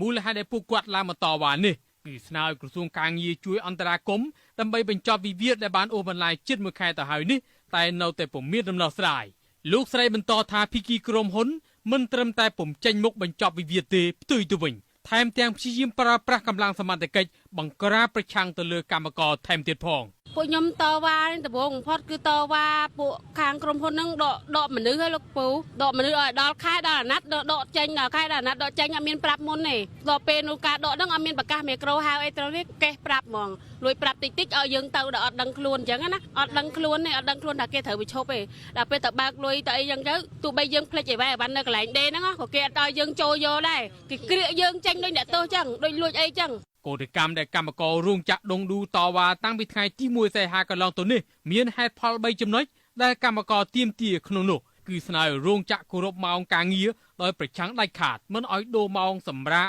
ពីម៉ោង12ទៅម៉ោង4ឡើយការទាមទារទី2គឺស្នើឲ្យក្រុមហ៊ុនរក្សាកញ្ចប់ថវិការបស់កម្មករប្រចាំខែដែលពួកគេអាចបើកបានក្នុងមួយខែចន្លោះពី20ទៅ$30ដោយឡែកលក្ខខណ្ឌទី3គឺស្នើឲ្យក្រុមហ៊ុនរោងចក្រមិនត្រូវបញ្ឈប់កម្មករដោយពុំមានហេតុផលរាល់ពេលតកងត្រាម្ដងនោះទេពាក់ព័ន្ធវិវាទនេះក្រុមកម្មករនៃរោងចក្រដងឌូអាងថាកាលពីថ្ងៃទី10សីហាកន្លងទៅក្រុមប្រឹក្សាអាជ្ញាកណ្ដាលធ្លាប់បានបង្គាប់ឲ្យភាគីក្រុមហ៊ុនចេញមុខដោះស្រាយដើម្បីបញ្ចប់វិវាទរួចមកហើយក៏ប៉ុន្តែភាគីក្រុមហ៊ុនពុំបានស្ដាប់បង្គាប់សេចក្តីសម្រេចរបស់ក្រុមប្រឹក្សាអាជ្ញាកណ្ដាលឡើយមិនតែប៉ុណ្ណោះភាគីរោងចក្របានប្រើប្រាស់កម្លាំងសមត្ថកិច្ចបង្ក្រាបកម្មករនិងមានតំណាងសម្ព័ន្ធសហជីពចលនាកម្មករម្នាក់ត្រូវបានចាប់ខ្លួននិងឃុំនៅពន្ធនាគារព្រៃសរនៅឡើយមូលហេតុនៃការចាប់ខ្លួនតំណាងសហជីពនេះដោយចោទប្រកាន់ថាតំណាងសហជីពនេះញុះញង់ឲ្យកម្មករធ្វើកោតកម្មដោយឡែកកម្មការិនីម្នាក់ទៀតគឺលោកស្រីអ៊ុំច័ន្ទបូរីអះអាងថាពួកគាត់នឹងនៅតែបន្តតវ៉ារហូតទទួលបានលទ្ធផលដោយការគ្រោងទុកលោកស្រីឲ្យដឹងទៀតថាពុំមានជំរឿសណាមួយដែលល្អជាងការតស៊ូមតិដើម្បីសិទ្ធិសេរីភាពដែលលោកស្រីខំប្រឹងប្រែងដោយកម្លាំងញើសឈាមរបស់លោកស្រីឡើយខ្ញុំត្រូវតែបន្តការកោតកម្មបន្តទៀតកោតកម្មលុត្រាដល់ឈ្នះតែខ្ញុំចង់ឲ្យសហព័ន្ធចលនាកម្មករជួយពួកខ្ញុំឲ្យបានឈ្នះចង់បាន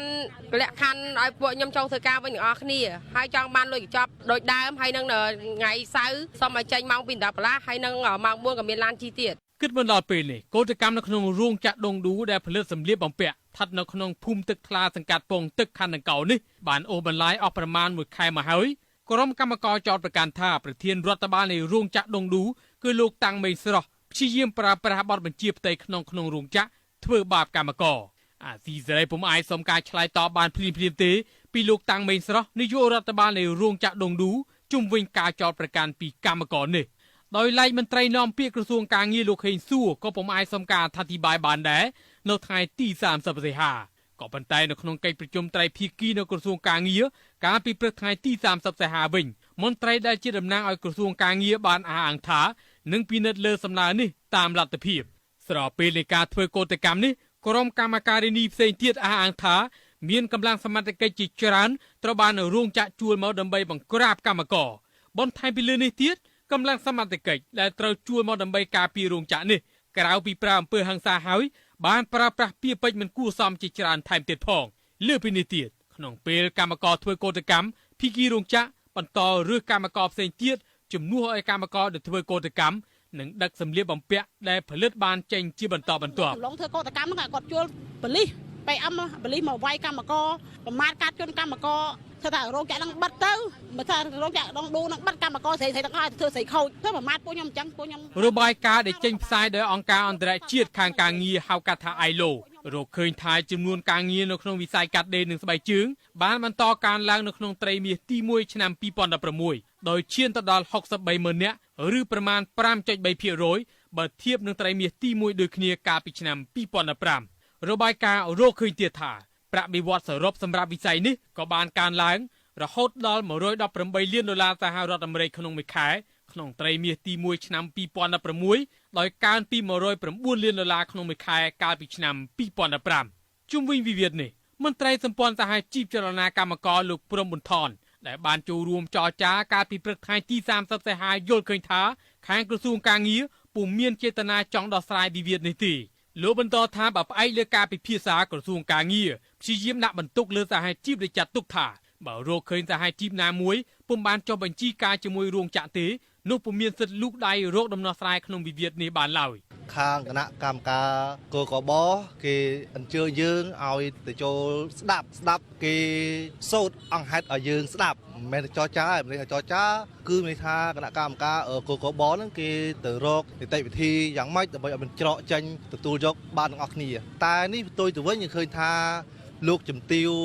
ឃ្លោកមេងថុលនិងលោកឃីវស្រវុតហ្នឹងគាត់ទៅសូត្រអង្គហេតុដំណើររឿងនៃការកោតកម្មហើយយើងឃើញថាគណៈកម្មការកកបនេះហាក់បីដូចជាបារម្ភខ្លាំងណាស់នៅពេលដែលសហជីពចលនាកម្មករទទួលបានលិខិតពឹងពាក់ពីបងប្អូនកម្មករធ្វើឲ្យក្រសួងមើលទៅខ្ញុំឃើញថាហាក់បីសម្ដែងអារម្មណ៍មកគឺអត់សប្បាយចិត្តបាទទោះជាបែបណាតំណាងកម្មករដែលចូលចរចាកាលពីព្រឹកថ្ងៃទី30សីហាលើកឡើងថាពុំទទួលបានលទ្ធផលអ្វីឡើយដោយសារភាគីក្រសួងកាងារមានចេតនាការពារផលប្រយោជន៍ឲ្យក្រុមហ៊ុនច្រើនជាងក្រុមកម្មករអះអាងថាការប្រមូលផ្ដុំជាថ្មីទៀតនៅមុខក្រសួងកាងារនឹងបណ្ដុះបណ្ដាលវិជ្ជាជីវៈកាលពីព្រឹកថ្ងៃទី30សីហានោះគឺក្នុងបំណងស្នើស្ថាប័នជំនាញរបស់រដ្ឋមួយនេះចេញមុខអន្តរាគមន៍វិវាទដែលបានអូសបន្លាយអស់ប្រមាណ1ខែកន្លងទៅហើយនេះតែនៅតែពុំមានដំណោះស្រាយ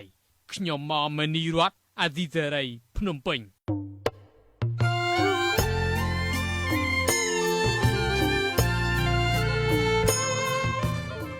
លោកអ្នកស្ដាប់យុតិមេត្រីក្រសួងសេដ្ឋកិច្ចនិងហិរញ្ញវត្ថុព្យាករណ៍ថាសេដ្ឋកិច្ចកម្ពុជាសម្រាប់ឆ្នាំ2016និងឆ្នាំ2017នឹងមានកំណើនប្រមាណ 7%ចាអ្នកសេដ្ឋកិច្ចឯកភាពលើការព្យាករណ៍នេះក៏ប៉ុន្តែបារម្ភចំពោះលទ្ធភាពរដ្ឋាភិបាលក្នុងការគ្រប់គ្រងកំណើនសេដ្ឋកិច្ចនេះឲ្យមានប្រសិទ្ធភាពចាលោកសុនហេងរាយការណ៍ពិស្ដារអំពីរឿងនេះពិធីផ្សព្វផ្សាយនេះធ្វើឡើងក្រោមការចូលរួមពីតំណាងធនាគារពិភពលោកមូលនិធិរូបិយវត្ថុអន្តរជាតិនិងស្ថាប័នហិរញ្ញវត្ថុក្នុងស្រុកនានារបាយការណ៍តាមដានវឌ្ឍនភាពម៉ាក្រូសេដ្ឋកិច្ចកម្ពុជានេះសិក្សាទៅលើសូចនាករសំខាន់ក្នុងឆមាសទី1ឆ្នាំ2016ដូចជាវិស័យឧស្សាហកម្មកសិកម្មទេសចរពន្ធដារជាដើមដើម្បីយកមកធ្វើការព្យាករណ៍ឧទាហរណ៍នៃការរកឃើញមួយចំនួនក្នុងរបាយការណ៍នេះមានដូចជាកំណើនវិស័យកសិកម្មកម្ពុជាត្រឡប់មកភាពប្រក្រតីវិញក្រោយពីការធ្លាក់ចុះខ្លាំងនៅឆ្នាំ2015ដោយសារគ្រោះធម្មជាតិវិស័យដឹកជញ្ជូនអចលនទ្រព្យនិងការនាំចូលវត្ថុធាតុដើមវិស័យកាត់ដេរមានការកើនឡើងខ្លាំងដែលជាសញ្ញាបង្ហាញពីកំណើននៃផលិតកម្មរបាយការណ៍ដដែលនេះក៏បង្ហាញពីវិស័យដែលកំណើនកំពុងជួបការថមថយដែរកំណើនវិស័យទេសចរនៅតែបន្តធ្លាក់ចុះដែលជាមូលហេតុទាញឲ្យមានការធ្លាក់ចុះនៅវិស័យសេវាកម្មរដ្ឋលេខាធិការក្រសួងសេដ្ឋកិច្ចនិងហិរញ្ញវត្ថុលោកវង្សស៊ីវិសុទ្ធមានប្រសាសន៍ថាទោះបីជាជួបឧបសគ្គខ្លះក៏ដោយក៏សេដ្ឋកិច្ចកម្ពុជានៅតែរំពឹងថាអាចសម្រេចបាននូវគោលដៅ 7% ដោយការកំណត់ក្នុងយុទ្ធសាស្ត្រចតុកោណឧបសគ្គធំដែលអាចប៉ះពាល់លើកម្ពុជានោះគឺភាពមិនច្បាស់លាស់នៃសេដ្ឋកិច្ចអន្តរជាតិពលគឺទីផ្សារហិរញ្ញវត្ថុអន្តរជាតិបន្ទាប់ពីការចាក់ចែងនៃចក្រភពអង់គ្លេសពីសហភាពអឺរ៉ុបនិងជាពិសេសការធ្លាក់ចុះនៃសេដ្ឋកិច្ចចិនដែលកម្ពុជាកំពុងមានចំណងសេដ្ឋកិច្ចស្អិតរមួតជាមួយខ្មែរយើងដូចតែគេដែរនឹងនិយាយជាបញ្ហាមួយ perception យើងសពថ្ងៃស្អីក៏ចិនប្រទេសណាក៏ចិនដែរព្រោះចិនវាមានប្រភពកំណើនធំជាងគេហើយអ្នករត់ទៅរកតែចិនគ្រប់គ្នាហ្នឹងយើងពឹងច្រើនចិនគឺមាន3ចំណុចធំទី1វិនិយោគចិនជាវិនិយោគិនធំជាងគេនៅកម្ពុជាទី2ចិនជាប្រភពផ្ដល់ជំនួយដល់កម្ពុជាច្រើនជាងគេទី3ចិនជាប្រភពទេសចរធំជាងគេ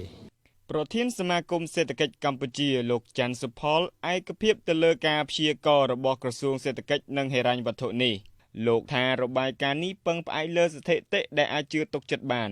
ក៏ប៉ុន្តែកំណើន 7% នេះជាតួលេខម៉ាក្រូសេដ្ឋកិច្ចដែលអាចបង្ហាញស្ថានភាពមធ្យមរបស់កម្ពុជាតែមិនឆ្លុះបញ្ចាំងពីតថភាពសេដ្ឋកិច្ចកម្ពុជាទាំងស្រុងឡើយតួលេខទាំងនោះវាជាតួលេខម៉ាក្រូសេដ្ឋកិច្ចឧទាហរណ៍ថាកំណើនសេដ្ឋកិច្ចកើនឡើង 7% បាទវាជាតួលេខរួមនៅក្នុងប្រទេសយើងខ្ញុំធ្លាប់ទទួលសំណួរពីប្រជាពលរដ្ឋថាខ្ញុំឃើញកសិករខ្លះដូចអត់មានកើននេះទេមានតែក្រជាងមុនគាត់ជួបគ្រោះរាំងស្ងួតជួបបញ្ហាផ្សេងធ្វើឲ្យទឹកចំណូលគាត់ធ្លាក់ចុះ អានេះវាការពិតណាការពិតគឺបើយើងប្រជាពលរដ្ឋមើលពីជ្រុងមួយពី micro គេហៅmicro កម្រិតទាបមូលដ្ឋានមកវិញគឺអាចឃើញភាពខុសគ្នាច្រើនណាស់កំណើនសេដ្ឋកិច្ចកម្ពុជាជាង 7% នៅ 4-5 ឆ្នាំចុងក្រោយនេះត្រូវបានលោកច័ន្ទសុផលថាមួយផ្នែកធំបានមកពីទំនាក់ទំនងសេដ្ឋកិច្ចកម្ពុជាចិនដែលជារឿងមួយអ្នកសិក្សាមួយចំនួនយល់ថាគួរឲ្យព្រួយបារម្ភនៅក្នុងអត្ថបទស្រាវជ្រាវមួយស្ដីពីឥទ្ធិពលចិននៅក្នុងតំបន់អាស៊ីអាគ្នេយ៍របស់សហព័ន្ធអ្នកវិទ្យាសាស្ត្រអាមេរិកបង្ហាញថាប្រទេសចិនមានគោលការណ៍មិនលូកដៃក្នុងរឿងផ្ទៃក្នុងប្រទេសដែលខ្លួនវិនិយោគទេមានន័យថាចិនមិនខ្វល់ឡើយថាលុយវិនិយោគរបស់គេត្រូវឆ្លងកាត់ប្រព័ន្ធដែលពុករលួយឬគ្មានតម្លាភាពយ៉ាងណាទេអ្នកវិភាគនយោបាយនិងប្រធានវេទិកាអនាគតលោកអ៊ូវីរៈសម្ដែងការព្រួយបារម្ភទៅលើតួលេខនេះថាតើកំណើនសេដ្ឋកិច្ច 7% បានទៅដល់ប្រជាជនក្រីក្រឬនៅក្បែរបន្ទាត់ក្រីក្របានចំនួនប៉ុន្មានដែរលោកអ៊ូវីរៈបានបន្តទៀតថាកន្លងមករដ្ឋាភិបាលមិនមានយន្តការរៀបចំការបែងចែកធនធានឲ្យមានប្រសិទ្ធភាពទេបញ្ហានយោបាយនិងអំពើពុករលួយបានធ្វើឲ្យគម្លាតអ្នកមាននិងអ្នកក្ររបស់កម្ពុជាស្ថិតនៅអត្រាខ្ពស់ខ្លាំងបើធៀបនឹងប្រទេសក្នុងតំបន់លោកថាប្រហែល5ឆ្នាំក្រោយទៀតទើបសេដ្ឋកិច្ចនិងនយោបាយកម្ពុជាមានភាពចាស់ទុំជាងនេះហើយអាចចាប់ផ្ដើមដោះស្រាយបញ្ហាគម្លាតរវាងអ្នកមាននិងអ្នកក្រនេះបានឥឡូវនេះសេដ្ឋកិច្ចមិនទាន់ចាស់ទុំទេហើយមិនទាន់មានជជែកគ្នាពីរឿងការធ្វើម៉េចឲ្យបាត់គម្លាតឬមួយក៏កាត់បន្ថយគម្លាតរវាងអ្នកក្រនិងមាននោះទេខ្ញុំមើលទៅកាត់បន្ថយភាពក្រីក្រប៉ុន្តែគម្លាតបានពីថាការកើនឡើងនៃសេដ្ឋកិច្ចនេះច្រើនទៅអ្នកដែលមានរួចហើយនឹងច្រើនជាងអ្នកក្រហ្នឹងគឺកើនដែរតែកើនតិចតួចប៉ុន្តែកើនហ្នឹងកើនទៅអ្នកមានគឺកើនច្រើនរូបមន្តគម្លាតហ្នឹងវាធ្វើឲ្យអាស្ថិរភាពដល់នយោបាយទៀតអាហ្នឹងគឺជាក់ស្ដែងមែនទែនអញ្ចឹងគឺចង់មិនចង់គឺត្រូវតែជជែកគ្នារកនីតិវិធីក្នុងការកាត់បន្ថយគម្លាតស្ថិតិពីធនាគារអភិវឌ្ឍអាស៊ីបង្ហាញថាអត្រាប្រជាជនកម្ពុជាកំពុងរស់នៅក្រៅបន្ទាត់ក្រីក្របានធ្លាក់ពី 53% នៅឆ្នាំ2004មកសល់ 13.5% នៅឆ្នាំ2014ក៏ប៉ុន្តែវានៅតែជាស្ថិតិខ្ពស់ជាងគេទី4ក្នុងចំណោមប្រទេសជាសមាជិកអាស៊ានអ្នកបច្ចេកទេសរបស់ធនាគារពិភពលោកនៅឆ្នាំ2011បានសរសើរពីសមត្ថភាពរបស់កម្ពុជាក្នុងការកាត់បន្ថយភាពក្រីក្រប៉ុន្តែលោកបន្ថែមថាប្រជាជនប្រហែល 40% កំពុងរស់នៅក្បែរបន្ទាត់ក្រីក្រនៅឡើយពលគឺពួកគេងាយនឹងធ្លាក់ចូលទៅក្រោមបន្ទាត់ក្រីក្រវិញខ្ញុំបាទសុនហេងអាស៊ីសេរីភ្នំពេញ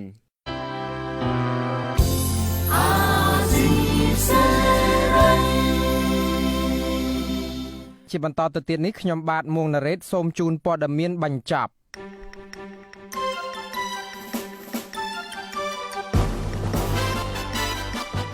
មន្ត្រីជាន់ខ្ពស់កម្ពុជានិងវៀតណាមនៅមិនទាន់ព្រមព្រៀងគ្នាធ្វើសេចក្តីថ្លែងការណ៍រួមដែលសរុបលទ្ធផលនៃកិច្ចប្រជុំទ្វេភាគីរយៈពេល2ថ្ងៃក្នុងកិច្ចពិភាក្សាគ្នាលើការដោះស្រាយរឿងព្រំដែននៅរាជធានីភ្នំពេញប្រធានគណៈកម្មការចម្រុះបោះបង្គោលព្រំដែនកម្ពុជាវៀតណាមលោកវ៉ាកឹមហុងថ្លែងប្រាប់អាស៊ីសេរីថាចំណុចដែលខ្វែងគំនិតគ្នានោះគឺភាគីវៀតណាមមិនយល់ស្របបញ្ចូលយន្តការខ្សែព្រំដែនមិនកែប្រែនៅខេត្តរតនគិរីអាជ្ញាធរខេត្តបានបដិសេធចំពោះការអះអាងរបស់មន្ត្រីយោធានៃអគ្គបញ្ជាការកងខេមរៈភូមិន្ទប្រចាំខេត្តរតនគិរីដែលផ្ដល់ព័ត៌មានទៅក្រុមនិស្សិតនៅក្នុងដំណើរទៅទស្សនកិច្ចសិក្សានៅតំបន់ព្រំដែនកម្ពុជាវៀតណាមថាភាគីវៀតណាមបានលុបស្រះដែលបានជីកនៅតំបន់ហាមឃាត់ទាំងនោះវិញហើយមន្ត្រីគម្រោងអភិវឌ្ឍធនធានយុវជនស្នើសុំឲ្យអាជ្ញាធរពាក់ព័ន្ធបង្កើតក្រុមផ្ដល់ព័ត៌មានឲ្យបានត្រឹមត្រូវដល់ប្រជាពលរដ្ឋប្រដេជប្រគុណបុត្រប៊ុនតេងសមាជិកគណៈកម្មការរៀបចំបុណ្យសពលោកបណ្ឌិតកែមលីនឹងនិមន្តមកកាន់សហរដ្ឋអាមេរិកនៅថ្ងៃទី3ខែកញ្ញាខាងមុខនេះដើម្បីស្វែងរកការគាំទ្ររៀបចំបុណ្យ100ថ្ងៃរបស់លោកបណ្ឌិតកែមលីព្រះអង្គក៏នឹងជួបជាមួយម្ចាស់ដី8ហិកតាដែលមានបំណងចង់ធ្វើជាបូជនីយដ្ឋានមួយដើម្បីគោរពវិញ្ញាណក្ខន្ធរបស់លោកកែមលីប្រជាជនបុត្រប៊ុនតេងមានថេរដីកាថាដំណើររបស់ព្រះអង្គក៏ជាឱកាសមួយអាចឲ្យព្រះអង្គមានលទ្ធភាពប្រឹក្សាយោបល់ជាមួយសហគមន៍ខ្មែរដើម្បីចូលរួមគាំទ្រដល់ចលនាការពារធនធានធម្មជាតិនិងជំរុញឲ្យយុវជនចូលរួមការចុះឈ្មោះបោះឆ្នោតឲ្យបានគ្រប់គ្នានិងទាន់ពេលវេលាលោកអ្នកនាងជាទីមេត្រីក្រសួងសុខាភិបាលប្រកាសឲ្យឈប់យកកម្រៃសេវាពីការដឹកសពតាមរថយន្តរបស់រដ្ឋបន្តទៀតហើយលិខិតរបស់ក្រសួងសុខាភិបាលបានបញ្ជាដល់ស្ថាប័នក្រមអាវ៉ាតរបស់ខ្លួនថារាល់ឡានដឹកសពរបស់រដ្ឋនឹងមិនត្រូវឲ្យបង់ថ្លៃសេវាទៀតឡើយទោះស្ថិតនៅក្នុងកាលៈទេសៈណាក៏ដោយ